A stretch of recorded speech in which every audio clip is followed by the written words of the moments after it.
पूरे मध्य प्रदेश में सड़कों पे गड्ढे हैं और मंत्री जी कहते हैं कि सड़क रहेगी तो गड्ढा भी रहेगा। इससे पहले मुख्यमंत्री जी गडकरी जी जो नेशनल हाईवे के मंत्री हैं, उन्होंने कहा कि वाशिंगटन जैसी हमारी सड़कें हैं, मध्य प्रदेश की सड़कें हैं।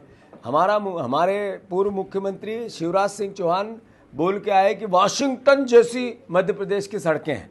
बहुत क्रिटिसाइज हुए थे। कैसी सड़कें हैं, कांग्रेस पार्टी कार्यक्रम जारी कर रही है। हर सड़क पे गड्ढा है, वहाँ कांग्रेस का कार्यकर्ता आपको बैठा हुआ मिलेगा इस हफ्ते। और साथ ही साथ ये भी मध्य प्रदेश वासियों, आप सवाल ये है कि इस पीडब्ल्यूडी विभाग में एक भी अधिकारी ऐसा जिस पे किसी न किसी प्रकार की जांच नहीं हो रही हो, मतलब करप्शन भ्रष्टाचार में एक एक आदमी लिप्त है और मंत्री जी कहते हैं गड्ढे रहेंगे। यानी जिस मंत्री के कार्यकाल में 90 डिग्री का ब्रिज बन रहा है, जेड भी साइड का ब्रिज बन रहा है, गड्ढों में सड़कों में गड्ढे हैं, और वो कहता है ऐसा रहेगा ही। ये क्यों हो रहा है? एक भी उस विभाग का अधिकारी कर्मचारी, सब पे जांच चल रही है 100% पे। यानी कितना बड़ा 50% कमीशन की सरकार, बार बार मैं कहता हूं।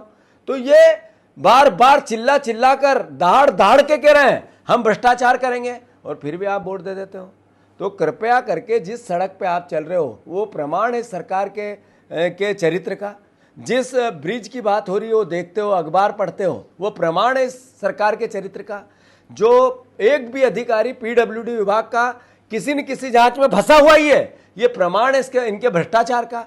तो कृपया करके मध्य प्रदेश वासियों, जागो, देखो, समझो, सोचो और इस भ्रष्ट सरकार के खिलाफ खड़े हो जाओ। सवाल ये है कि एक व्यक्ति जिसको पीड़ित था, जिसने गुहार लगाई, गजराज लोधी, लगातार 15-20 दिन तक वो अलग अलग राजनीतिक दलों के नेताओं के, प्रशासन के, कलेक्टर के, पुलिस के, मीडिया के चक्कर लगाता रहा और गुहार करता रहा कि मेरे को मल खिलाया गया, मारा गया, गर्म पानी, ठंडा पानी छिटा गया, मेरी मोटरसाइकिल छीन ली। इसके वीडियो और साक्ष्य हर जगह उपलब्ध थे। जब मैंने सरकार को इस पूरी भावना से अवगत कराया तो सरकार नाराज़ हो गई और उन्होंने मुझ पे ही एफआईआर कर दी। मोहन यादव जी गृह मंत्री है, मुझ पे एफआईआर करना उनका क्या उसके पीछे सोच था, भगवान ईश्वर उनको सद्बुद्धि दे। पर सवाल ये है कि आज 14 दिन हो गए, वो परिवार पब्लिक के सामने नहीं है, तो कहाँ है? दिग्विजय सिंह साहब उसके घर गए थे। गांव वाले कहते हैं कि उस दिन से वो, जिस दिन उसने शपथ पत्र की पुलिस ने बात की, उस दिन से मतलब 26 तारीख से घर नहीं आए।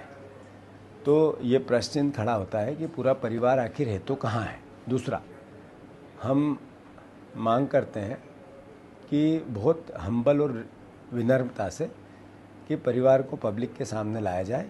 क्या उसका अपहरण हुआ है या और कोई घटना उसके साथ घटित तो नहीं हो गई? क्योंकि मल खिलाने के बाद जिस तरीके से पूरे प्रदेश में इस पूरे मुद्दे को आम जनता ने एक तरह से रिकग्नाइज़ किया था, मीडिया ने किया था, उसके बाद अगर उसका गायब होना, दिग्विजय सिंह जी ने आज से 4 दिन पहले, जब हम 8 तारीख को वहाँ गए थे अपनी गिरफ्तारी देने, पूरी पार्टी गई थी, तब थाने में जाके शिकायत की थी कि उस परिवार को पब्लिक के सामने लाया जाए। वो गुमशुदगी है, गांव वाले कह रहे हैं, परिवारजन कह रहे हैं, दूसरे जो कुटुंब के लोग कह रहे हैं कि वो नहीं मिल रहा है।